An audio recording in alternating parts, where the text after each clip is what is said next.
Hey guys, how's it going? Welcome back to the channel. For anyone that's new here, my name's OwenAlec, and on this channel I do everything drum related. That includes drum covers, tutorials, gear reviews, tips and advice, just like this one.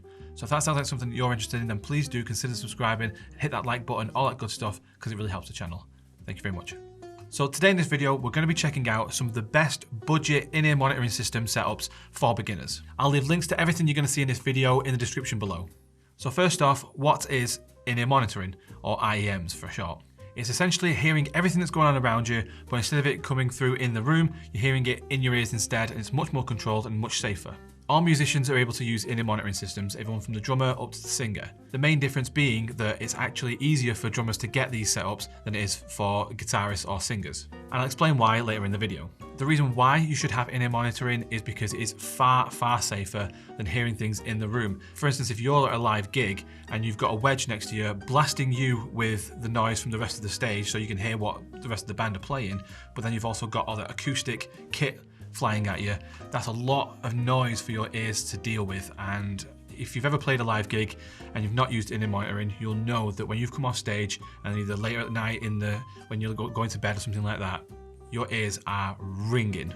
Now in the short term, that's bad enough because no one really likes that ringing in their ears and that feeling, that sensation you get of everything being super loud. It's just not nice. But the long-term effects are even worse. You can develop something called tinnitus, which that ringing in your ear is constant. It never goes away. Now I've got the beginning of tinnitus and it is not fun. Every now and again I'm lying in bed and I can hear this high-pitched whistle in my ear and it just drives me insane. Luckily for me at the moment, it does go away after maybe a few seconds or even up to a minute. But there are some people out there who have to deal with it 24 hours a day, 7 days a week. And I can imagine that drives them absolutely insane. So long story short, protect your hearing, and this is the best way to do it. So the in-ear monitoring system for a drummer as opposed to a guitarist is going to be much different because they need to have wireless systems. They need to be moving around the stage, whereas us drummers, we're sat in place. We don't really need to be moving around. And lucky for us, this brings the cost of our setups down dramatically. Typically for a wireless system, you're kind of looking in the region of £350, £400, even for just budget stuff. There's the Shure PSM 200, I think that retails around about there. But then, like I say, that's kind of basic stuff. That's the minimum really that you would need for wireless systems. You can then start spending thousands on them for really, really good quality stuff. So you'll be happy to know that for a change, we're actually getting a pretty decent deal here. Typically a basic in-ear monitoring setup for a drummer will cost under £200. If you want to keep it super basic and super cheap, you can just use a regular pair of earbuds if you wanted to. They're not going to be noise cancelling, so there is going to be some bleed from the rest of the room, but that's the price you pay for not paying a price. So how does an in-ear monitoring system actually work? Well, usually at a gig, you would have a wedge next to you and it'd be blasting you with noise.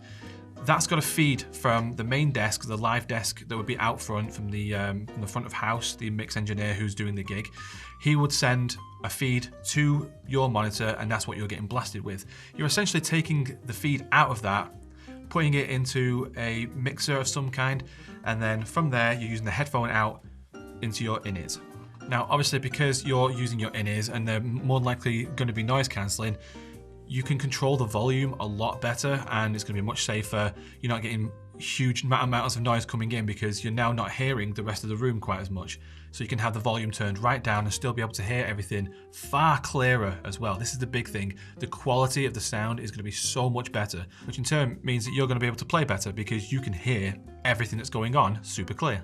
So the simplest and cheapest setup would essentially be getting something like a Behringer P2, which is essentially just a super compact mixer, and it's dead basic, and you just put the feed, usually it's an XLR, into the bottom of that. It clips onto your belt and then you put the headphone into that and you can just control the volume. A Behringer P2 will set you back around about £30. It depends on where you get it from, but the retail at the moment is around about that. The only downside to this really that I can see is the fact that it's a single input and there's no way of being able to pan something so that if you wanted to hear what's going on stage, but then also you had a feed maybe coming from a laptop for a click or something like that, you might struggle running some issues there, being able to have that stereo field. However, if you want to spend just a little extra money, and I'm talking between £45 and £50, you can get the Behringer P1, which is the one that I have. This is a great little pack.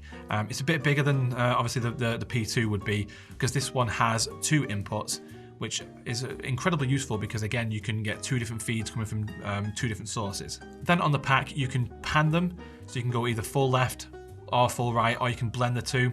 It even has a stereo mono switch, so even if you just had the one input and you didn't want it to just come through the left ear, you want it to come through both, you hit the mono button and that one single source will start coming out of both ears. For the amount of money that you're spending on this is a great solution, especially given the fact that the alternative is wireless packs, which are just stupid amounts of money. So if you didn't want to just use your regular earbuds that you've got lying around the house, and you actually wanted to go for something that's a little bit more professional and it's going to be noise cancelling, much better quality, that kind of thing, I would recommend the Shure SE215s. They are still budget friendly, but they are great quality. I mean, Shure are a fantastic company. I've been using them for a very long time, and I will always recommend them. These will set you back around about the £100 mark, but I can't stress this enough, they are most definitely worth the investment. Personally, I've been using the Shure 425s, and they've been sounding absolutely great ever since I got them around about 2 years ago.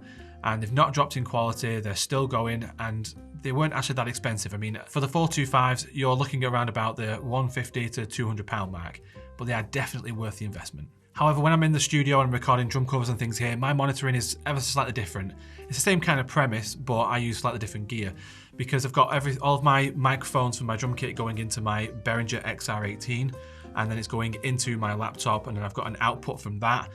I'm actually monitoring through the XR18. It's a longer way of doing it, a little bit more complex, a lot more going on, but it's essentially doing the same job. As I said earlier, I'll leave links to everything you've seen in this video in the description below.